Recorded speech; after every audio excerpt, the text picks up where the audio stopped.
देखिए, आज जो हमने आप लोगों को आमंत्रित किया है, हमारे सभी सम्मानित मीडिया बंधु को हमने भी देखा कि कुछ इलेक्ट्रॉनिक्स मीडिया में कुछ न्यूज आ रहा था कि मैंने जो है भागन बिघा में एक जूट मिल नामक संपत्ति को, जो ललन साव जी रहने वाले हैं, मगड़ा निवासी और दीपनगर में उनका फर्नीचर का दुकान है, उनके संपत्ति को हमने कब्जा कर लिया है, लूट लिया है। तो आप लोगों को मैंने अभी सारा पेपर दिखाया, एक एक पेपर हमने आपको दिखाया। ये संपत्ति मुंशी महतो जी नाम के व्यक्ति का था, जिन्होंने 1935 में ये संपत्ति को बेचा। 1935 में, और 1935 में ये जमीन बिक गई, जगदीश महतो जी ने खरीदा, और 1935 से लेके 2022 तक ये संपत्ति उन्हीं के कब्जे में चली आ रही है। और 1935 से 1956 तक जमींदारी रसीद उनके नाम से कट रहा है, दो लोगों के नाम से, सुरेंद्र शर्मा और जगदीश महतो। और 1956 में जब रिटर्न जमाबंदी दाखिल हुआ, जमींदारी प्रथा खत्म हुआ, तो फिर बिहार सरकार का रसीद, राजस्व रसीद उन लोगों के नाम से कटते चला रहा है 2022 तक। 2022 में इन लोगों को पता चला कि जो उसमें किराएदार थे बनारसी प्रसाद, जो जूट मिल चलाते थे, उन्होंने साजिश करके 2022 में के पहले साजिश करके उन्होंने मुंशी महतो के पोता को खड़ा करके वो जमीन लिखवा लिया और रसीद कटवा लिया। जब इसकी जानकारी मिली जमीन मालिक को, तो उन्होंने अपने किराएदार को जूट मिल खाली करा दिया, बिल्डिंग से उनको खाली करवा दिया। वो मोकामा के लखीसराय के रहने वाले थे। उसके बाद दोनों जमीन मालिक ने 10 कट्ठा जमीन 1310 प्लॉट नंबर को हमारे हाथ बेचा। 2022 में हमने अपनी पत्नी के नाम से खरीदा। आज तक रसीद, मोटेशन, एलपीसी सारा चीज हमारा अपडेट है। लेकिन जब बाद में हमको पता चला कि बनारसी प्रसाद ने ये जमीन को ललन साव के हाथ बेच दिया है 2021 में चुपचाप, तो हम लोगों ने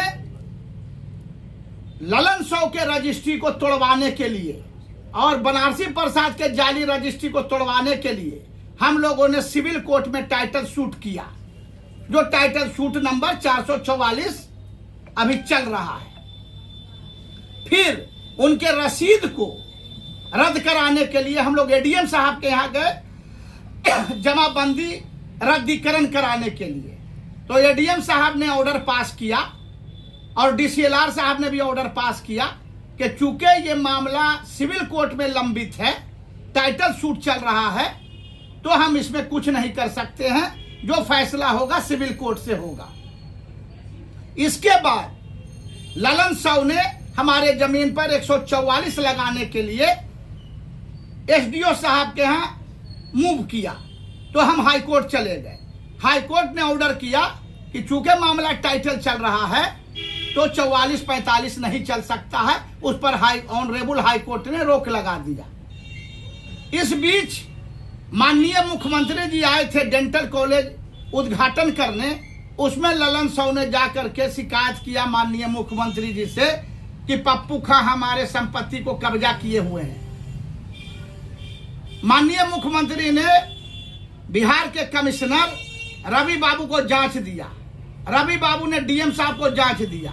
डीएम साहब ने 4 सदस्यीय कमेटी बनाया, सिविल एसडीओ साहब का, एडीएम साहब का, डीसीएलआर साहब और डीएसपी साहब, चारों ने जांच रिपोर्ट दिया कि नहीं, पप्पू खां जी का कब्जा दखल है आफरीन सुल्ताना का, और इनकी रजिस्ट्री है, रसीद है, मोटेशन है, एलपीसी है, और इनके द्वारा टाइटल शूट किया गया है। ये मामला कोर्ट में लंबित है, इसलिए इसमें हम लोग कोई आदेश पारित नहीं कर सकते हैं। जो न्यायालय का फैसला होगा वही मान्य होगा। तो उसी कोर्ट के फैसले के इंतजार में हम लोग बैठे हुए हैं। तो पता चला एक दिन कि मघड़ा निवासी विनोद बाबू एडवोकेट ने एक दिन 10 बजे रात में हमको बुलाया कि विधायक जी आइए, एक कप चाय पीजिए मेरे यहाँ। जब हम गए वहां तो देखते हैं ललन साहब वहां बैठे हुए हैं। तो विनोद बाबू ने कहा कि विधायक जी, ये ललन हमारा क्लाइंट है, हम चाहते हैं कि आप लोग मिल जाइए, लड़ाई आपस में खत्म कीजिए। हमने कहा कि आप बड़े भाई हैं, हमने भी जमीन खरीदा है, पैसा लगाया है। अब ललन जी ने किससे खरीदा, क्या खरीदा, ये जाने, क्या पैसा ही लगाए, लेकिन आप जो फैसला कीजिएगा हम तैयार हैं। हमने कहा कि जमीन का कीमत लगा दीजिए और या तो ये आधा पैसा हमको दे दें, हम हट जाते हैं, या आधा पैसा ये ले लें, ये हट जाए। हम जनप्रतिनिधि हैं, हम लड़ाई झगड़ा नहीं चाहते हैं, मामला को खत्म किया जाए। वह आदमी क्या किया कि मेरी सब बात को मोबाइल पर रिकॉर्ड किया और दूसरे दिन जाके दीपनगर में फॉल्स केस किया कि हम उसके घर पर आए थे रंगदारी मांगने के लिए 1.5 करोड़ की रंगदारी दीजिए जमीन, तब हम छोड़ेंगे। तो केस हुआ, हमने एसपी साहब के आवेदन दिया, डीएसपी साहब ने सुपरविजन किया। विनोद बाबू ने, जिनके यहाँ पंचायती हो रहा था, विनोद बाबू ने स्पष्ट बयान दिया कि ये झूठ बोल रहा है ललन साहब, बिल्कुल झूठा है। हमने विधायक जी को बुलाया था पंचायती के लिए, विधायक जी मेरे कहने पर आए थे मघड़ा कोई रंगदारी मांगने, और इसके घर पर थोड़ी गए थे। विनोद बाबू के बयान पर सुपरविजन हुआ और केस जो है रद्द हुआ, दीपनगर में जो केस हुआ था। फिर बाद में वही रंगदारी का केस उसने वेना थाना में किया 6 महीने के बाद, उसका भी जांच एसपी साहब ने कराया और जायसवाल साहब डीएसपी थे, सुपरविजन किए और वो भी केस निरस्त हुआ। तो ये जो है या तो एबनॉर्मल है, सुन लीजिए, ये व्यक्ति या तो मानसिक रोगी है या फिर ये बीजेपी का कैडर है। तो जग जाहिर है, सब जानता कि बीजेपी का कैडर है ये ललन साहब। तो चुनाव अभी सर पर है और हमको मालूम चला है कि राष्ट्रीय जनता दल के ही एक नेता जो इसके स्वजाति हैं, इसके परिवार हैं, उन्हीं के इशारे पर मेरी राजनीतिक छवि को धूमिल करने के लिए यह साजिश रची जा रही है कि इनको बदनाम करो ताकि इनका टिकट कटे और हमको टिकट मिले और हम आरजेडी से उम्मीदवार हों। और इसमें बड़ा हाथ जो है यहाँ के विधायक डॉक्टर सुनील कुमार जी का भी हाथ है। वो नहीं चाहते हैं कि किसी हाल में हम राजद के यहाँ से उम्मीदवार बने, क्योंकि उनको डर अगर किसी से है तो पप्पू खां से है, क्योंकि पप्पू खां का दूसरा नाम विकास है। हमने 5 साल एमएलए रहने का काम किया 2000 से 2005 और 50 साल बनाम 5 साल जो हमने विकास की धारा बहाई। 5 साल में हमको मात्र 5 करोड़ मिला विधायक राशि, लेकिन हमने 500 करोड़ लाके माननीय लालू प्रसाद यादव जी के सहयोग से हमने विकास का धारा बहाया 46 वार्ड और मतलब बिहार ब्लॉक के 16 पंचायत में। तो हमने विकास जो किया है वो जनता जानती है, देखती है। तो डॉक्टर सुनील कुमार जी को डर हमसे है कि ये कहीं कैंडिडेट बन के आ गए तो इस बार हमारा जमानत जब्त होगा। तो इस तरह की साजिश हमको बदनाम करने के लिए किया जा रहा है, लेकिन उससे कुछ होने वाला नहीं है। आप लोग चौथी स्तंभ है हमारे, मीडिया हमारी ताकत है। हम जो भी बात रहेगा आपके माध्यम से समाज के बीच में हम रखने का काम करेंगे और हमको कोर्ट पर, न्यायालय पर बहुत आस्था और विश्वास रहता है। ये सब जमीन तमीन क्या है, कोर्ट जो निर्णय करेगा मेरे हक में चीज मेरी रहेगी। अगर कोर्ट कह देगा कि ललन जी की चीज है तो ललन जी ले लेंगे। ये सब 2 कट्ठा 10 कट्ठा जमीन का कौन वैल्यू है? आज भी हम लोगों के पास सैकड़ों बीघा जमीन गांव में है, हम लोग खुद किसान के बाल बच्चा। तो इसलिए कहीं कुछ नहीं, ये राजनीतिक साजिश है, बहुत बड़ी साजिश हमको रोकने के लिए कि हम राष्ट्रीय जनता दल से उम्मीदवार न बने, हम चुनाव न लड़े। अगर हम लड़ गए तो बीजेपी के उम्मीदवार का खटिया खड़ा होगा।